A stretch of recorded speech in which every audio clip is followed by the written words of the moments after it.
Has it been off for a while, you know? Any of my front row people, don't mind butting in at any time if that poor little dude cuts out. He takes little union breaks. The nice thing about this problem, again, and we've seen this earlier, is that it has hints in it. So in order to figure out the, in fact, before we get into this problem, let me show you, here's a little side.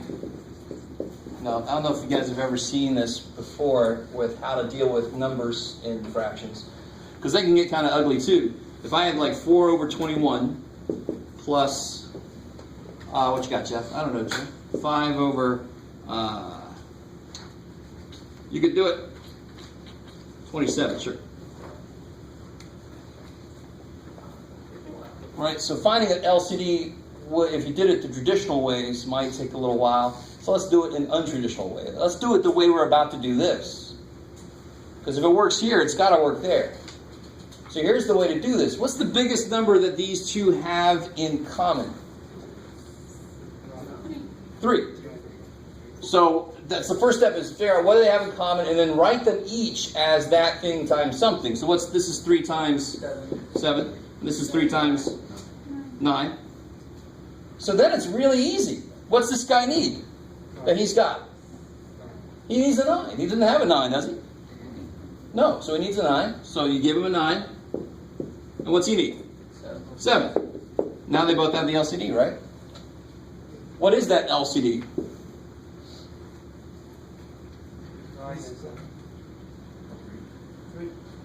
No. What is the LCD?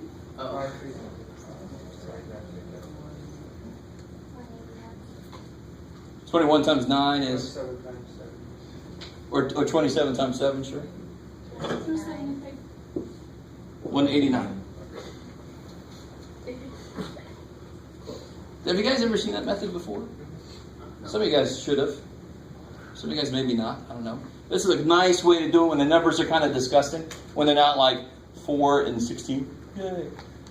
This is a little bit more disgusting, so this is a neat way to do it. Write them in terms of what they have in common times the other. And what I normally joke about with, like this last semester 103 is, if I had kids, this is sort of like the one kid, he's got more ice cream than me. All right, you get a little more ice cream. You know, you try to make them both even so that they won't kill each other later, right? Of course, if I'm a parent, I'd probably be just like, I'm going to eat all the ice cream. No ice cream. It's probably better than I don't have kids. So the bottoms, this guy needed 9, we gave it to it. This guy needed 7, we gave it to it. So now we get 36 plus 35. So you get 71 over 189, which I don't think will reduce. Is that decent? So some of you guys have seen that before. But it's good to know that that option's out there. That's actually exactly what we do here. We break whoever we can down, and we see what they have in common, and then we give anybody who's missing something what they're missing. It's kind of nice. You give them what they're missing. So how do you factor this? 1 - 10. Yeah, cool. So that was a little hint there, right? And of course, what's the other dude missing then? That's crazy.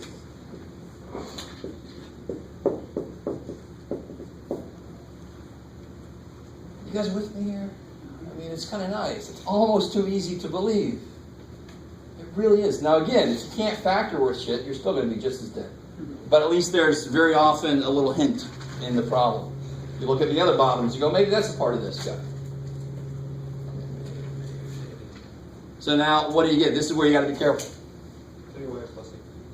Here, I haven't figured out a perfect way to do this, but let me show you some mistakes. I'm going to put the mistakes over here, and maybe just watch, maybe not even write, so that later you don't think that's the right way to do it.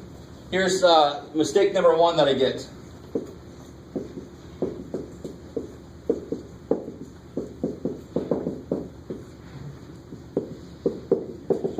Yay.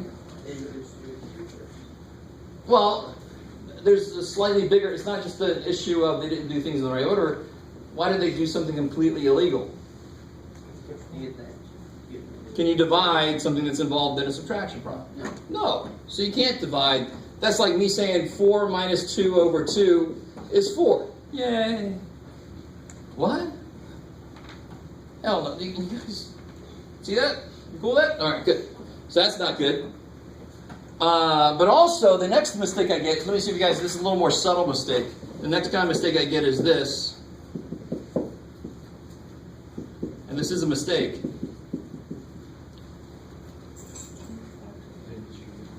Yeah, good. There's a -3. So it'll be -3y minus 18. Oh, shit. So here's the thing that I think works maybe the best if you're not really comfortable with this. And whenever there's a minus, just make it a plus and negative. And now it's staring in the freaking face. It's a -3. It's got to go through there, right? If you need to. If you don't need to, don't do it. You can just do it straight. So then you'll get y plus, well, let's see, -3y, -18, all over this mess here. Stop there for a second. Is that cool? All right, I like it. And then, of course, now, do you think you should multiply the bottom out?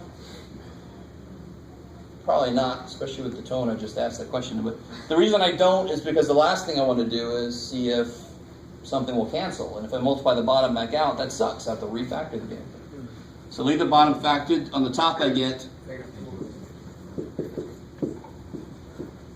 Now you can factor the top, but will it be able to cancel anything on the bottom? No. Because you can be left with a y plus 9, right? So you're done. You got to check to make sure if it'll reduce.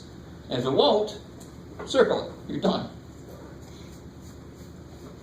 Yes, sir? Can you factor out a -2? Totally. But it doesn't go anywhere after that.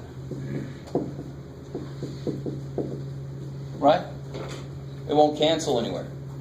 So it's sort of like saying 8 over 9, I'm going to circle it, even though you can write 8 as 4 times 2, well, nothing there will cancel with the 9 still either. But you do have to check. You can't just stop and circle. You got to make sure that it actually doesn't reduce. Then would that be considered wrong if you did take No. This is still right. Because these are still equal to each other. Now, if somehow you cancel something, that would be wrong. And in fact, that's a little bit better because then I can see that you checked to see if something would cancel or not. Cool. But it's total, I can't say it's wrong. It's the same thing. Yeah, good.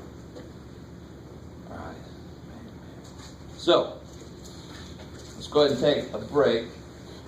We'll come back at 11. Why not? All right, try to find a shady spot.